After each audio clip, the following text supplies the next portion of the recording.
There's a type of angel you may not ever have heard about before. You probably know about the messenger angels and the seraphim and the cherubim or cherubim. In fact, the new book that we're discussing on in the SkyWatch studios this week, Cherubim Chariots by Josh Peck. But there's another type that Josh talks about in the book that I found fascinating. Josh, the Ophanim, what are they? Yeah, this took me by surprise. I didn't go looking for this. It just kind of showed up when I was looking in the Hebrew in Ezekiel's vision. As chapter 1 of Ezekiel is one of those chapters I have read through, I can't even count how many times, and I've had a lot of different ideas about it. But recently, this really stuck. The actual Hebrew word for wheels is Ophanim, and just by itself, that doesn't really mean anything. You know, it's just the Hebrew word for wheels. Mm-hmm. But when it's taken in the context, we actually see that that's a class of angels. You know, we might think of it as, to put it in our terms, the term flying saucer. You know, I can take a saucer and throw it in the air, and technically it's a flying saucer. There's nothing special about it. But when we're talking about it in the context of vehicles from outside of our sphere, then it takes on new meaning. And we see that with Ezekiel and the wheels. When we read about the wheel within a wheel, Ezekiel uses the word Ophanim. It's the plural of Ophan, which means wheel. So we actually see that this is a class of angels, which totally took me by surprise. Now, it's not a new idea. It may be new. It was definitely new to myself and new, maybe new to some people watching. But actually, this goes back in history. People, other researchers since the Middle Ages have been talking about the Ophanim. It's even found in the Book of Enoch, which I found interesting too. So it's a class of angels. They are alive. They're living beings. But the description Ezekiel has is very literal.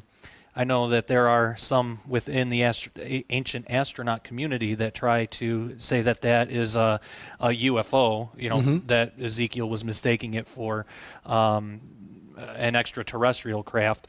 But I believe that Ezekiel was really deliberate in his language. I don't think that he was using metaphor or anything like that. When it says that there were eyes, I believe there were literal eyes. I don't think that they were windows or portholes or anything. Right. Ezekiel 1 verse 18, and their rims were tall and awesome, and the rims of all four were full of eyes all around. Absolutely. And when the living creatures went, we're talking about the cherubim with the four faces, the wheels went beside them, and when the living creatures rose from the earth, the wheels rose. Wherever the Spirit wanted to go, they went, and the wheels rose along with them, for the spirit of the living creatures was in the wheels. And so apparently the animating force, whatever life force was in the cherubim, was also in these Ophanim, the same life force. Absolutely, and that brings up something interesting too. I was given a reference by author and researcher Chris Putnam about how, I forget his name at the moment, but I have it in the book. Actually, a government official went on record to say that UFOs are real and they are controlled by a type of ESP. And that brought me back to Ezekiel. It says that the spirits of the cherubim were in the wheels, and wherever the spirit wanted the wheels to go, basically, that's where the wheels would go. If we were to look at that from our modern lens, we might see that and assume it's a type of ESP. But I say instead of it being mind power, maybe it's spirit power. It would look the same to us. So when other people, government officials or what have you, are researching these UFOs and what powers them, and they say that it's a type of ESP, they may be mistaking that for a type of spirit power, and I believe that's what Ezekiel was describing there. So so we may be seeing a link then between Ezekiel's wheel and the modern UFO phenomenon, just not the kind of link that the ancient astronaut theorists think they see. Absolutely. Yeah, they'll never admit to that. So we're actually possibly looking at biological, in a sense, angelic craft or angelic beings instead of spinning discs or flying saucers. Yeah, absolutely. They seem to be alive. That is fascinating. And again, not the kind of thing I expected when I picked up a book dealing with Bible and Bible prophecy. Josh Peck is a deep thinker, and his first book, Quantum Creation, is fascinating. We'll talk about that in some upcoming updates, but keep your eyes open for the future SkyWatch TV episode with Josh Peck talking about his new book, Cherubim Chariots. exploring the extra-dimensional hypothesis. I'm Derek Gilbert for SkyWatch TV. Our topic today will make my brain hurt, and you'll understand that pun before we're through. Welcome. I'm Derek Gilbert in the SkyWatch TV studios, talking to the author of the book Quantum Creation, Josh Peck. Josh, string theory. I barely get my mind around this. What is string theory? How does it relate to the nature, our understanding of God's creation? Sure. Well, I used to think string theory in itself was something only geniuses would be able to understand. Yeah. And I thought that for a long time. Turns out the principle is actually pretty simple. All it is it says that the further down you go, you start at a particle, then you have subatomic particles, then you have things like quarks. When you get down low enough, you find out that every particle is actually created by vibrations from a string. And the string is incredibly tiny; it can't be observed. It's so small. So really, everything in existence is a product of these vibrations. That really is all string theory. That's the basics of it. There are two types of strings. There's open and closed. So some strings are connected to what's called a brain, B-R-A-N-E, not like the brain in our heads. And basically, what a brain is the thing, the membrane, that's what it's short for, that our universe and possible other universes rests on. A brain can be higher dimensional. It has to have at least as many dimensions as the universe that is on the brain. So some of these strings are connected to this brain and can't move, but others are free to flow in between dimensions. Things like gravitons, which is something else that hasn't been directly observed yet, but it's theorized that gravity is caused by these particles called gravitons. And those are the type of string that can float freely between branes and dimensions, which might explain why gravity is so much weaker than the other forces, which might lead to the theory of everything.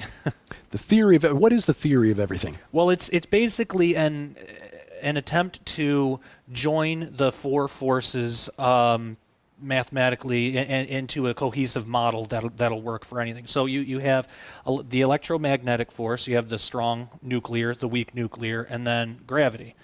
They've been able to combine the strong and weak nuclear and electromagnetic forces without a problem, but with gravity there's an issue. Gravity is so much weaker than the other forces. And now we wouldn't think that gravity is especially weak, but if you think about it, if you put a paperclip down on the table, you can have just a refrigerator magnet defy gravity and pick that up. So that's how, in relation, that's how weak gravity actually is. If I was going to say, my 235 pounds doesn't feel that weak. Oh, mine too. I hear you there. And if that's true, if gravity is caused by gravitons that are made of these strings that can go through dimensions, that might explain the weakness of gravity. Gravity can float between dimensions, so there actually might be extra dimensional objects out in space that are pulling these gravitons through. That also might be what dark matter is. I believe it could be extra dimensional objects of some sort, and it could also help explain dark energy. Now, as a Christian who is looking into this and trying to fit this into a Christian framework, how does string theory, this theory of everything, what would you say or propose as a plausible explanation for the missing pieces in the theory of everything? Yeah, absolutely. Well, what's the thing that's so exciting about string theory is the physicists will say that strings vibrate, but they don't know the origin. And the only thing that they can say is that the origin has to be extra dimensional. It's not caused by anything that we can perceive. Well, read the book of Hebrews. I think we're looking at the voice of God, and we talked about that in an earlier program. So I think as a Christian, we can get excited about science again. We can look at stuff like that and actually get excited. We need more Christian scientists out there studying these things from a proper biblical perspective to be able to explain it to the rest of the world. And I am by no means a scientist or anything. I'm just a private researcher that just loves this stuff. But it's available and open for everybody. So in other words, a lot of the scientists who are writing and researching in these fields, because if they're starting with a presupposition that the supernatural does not exist, they are in effect blinding themselves. Yeah. to the whole picture. And that's why their interpretations are so skewed and so far against biblical interpretations, because they're trying to do it without God, without supernatural. If you're lucky, they'll at least admit to extra-dimensional, but they don't see extra-dimensional and spiritual synonymous as I do. This is a lot more fun than college physics class, let me tell you that. Josh Peck is the author of the book Quantum Creation. His new book, Cherubim Chariots. Josh will be a guest on an upcoming episode of SkyWatch TV. Make sure you watch it. I'm Derek Gilbert. There is so much in the Bible that you don't expect when you first start reading it that it could almost, in some sections, be considered a work of science fiction, except that it's not fiction. I'm Derek Gilbert. In the SkyWatch TV studios with us is Josh Peck. We're talking about his book, Quantum Creation. And Josh, reality is so much more layered, and the Bible deals with so many of these aspects of reality that I never expected when I first started reading the Bible. Time travel. This is a common theme in science fiction. One of my favorite television programs for years has been Doctor Who, about a time traveler from the planet Gallifrey who goes about doing good deeds here, there, and everywhere. Is time travel even possible? Well, I believe it is. I don't know if it actually happens, but it depends if we're talking about to the future or to the past. Now, God certainly, with him, we're basically looking at a being, a God whose entire existence is time travel. He's outside of time. So, he can call the end from the beginning and the beginning from the end. He's the Alpha and Omega, all that stuff. He's from outside of time. He can look at and experience the whole timeline. Now, for us, at least time travel into the future, into the very, very near future, seems to be possible as we increase speed. The more we increase speed, Einstein was able to show, the slower time moves. So we actually travel into the future. And that's actually been proved with researchers taking very precise clocks, putting one at the base of a tall tower, another one at the top of the tall tower, and found that time moved more slowly on the clock on the top of the tower than it did for the one at the base. Yeah, and they actually had to, when they were putting up the satellites for GPS units and everything, they actually had to calibrate to take that into effect. Isn't that amazing? Yeah, it's mind-blowing. So at least into the very near future, it's possible. Now, time travel into the past, I don't know. There is a physicist that I've had the pleasure and honor to get to know, Dr. Ronald Mallett. Absolutely brilliant guy, and he specializes in this stuff, and he is actually a believer too, which was a happy surprise. I didn't know that when I first contacted him. He provided an excellent interview for the book. It's very meaty, but it's easy to understand. He believes he may have found a way that you can send certain particles back in time, and depending if you can alter the spin of the particle to create a type of Morse code or a type of binary code or something like that. So you might be able to send messages back in time. He's currently working on that, and I find that absolutely fascinating. One of the biggest issues that comes up is a lot of Christians will ask themselves, well, what does this have to do with my faith? Does this shake my faith at all? And that was a question I had to face as well.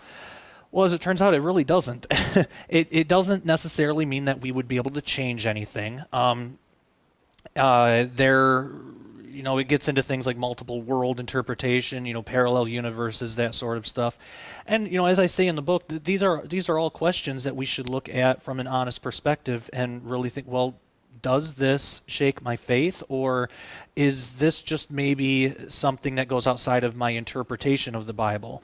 I try not to put limits on God. If he wanted to create more universes, I don't have any problem with that. Maybe he did. I don't know. But it's definitely something interesting to think about, and I think it's something that we as Christians should take an honest look at, because scientists outside of God certainly are looking at it. So we should be there to provide an answer as well. Well, and Gary Stearman, in his book, Time Travelers of the Bible, postulates that the Old Testament prophets, even the New Testament prophets, were taken into a future time and able to get glimpses of things that would happen in the future. Absolutely. And that perhaps there was a meeting when Ezekiel saw somebody measuring the temple, and of course we read in the book of Revelation that John is given the measuring reed and told to measure. And is it possible Ezekiel saw John? And isn't that fascinating? It is. It's absolutely mind-blowing. So again, for Christians, especially parents and grandparents who may be concerned about what their children are learning in school, scientists or the scientific worldview of the teachers they may encounter in school, what word of encouragement would you have for them regarding their faith and scientific inquiry? Well, the great thing is we don't have to compromise our beliefs as Christians. We don't have to compromise the Bible. We absolutely do not have to compromise God's Word at all. What we need to do is be able to separate interpretation from observation. When a scientist teaches something, or a teacher or whatever, we need to find out, is that the observation? Is that the truth of what happened? Or is that the person's personal interpretation? Many times it's the interpretation that we have a problem with as Christians, as well we should. The observation, though, we don't necessarily have to have a problem with that. Such things like I mentioned before, multiple world interpretation. Are there other universes? That was a big thing that I had to wrestle with. You know, science says that it's possible and probable even. How do I feel about that as a Christian? When I really looked at it, it doesn't conflict with too much. You know, some of the interpretations that will get put on that certainly do, but if we strip those away, replace them with biblical interpretations as it should be, there's no real conflict. So that's the exciting thing. That's why I say we need more Christian scientists out there looking at this stuff. Absolutely.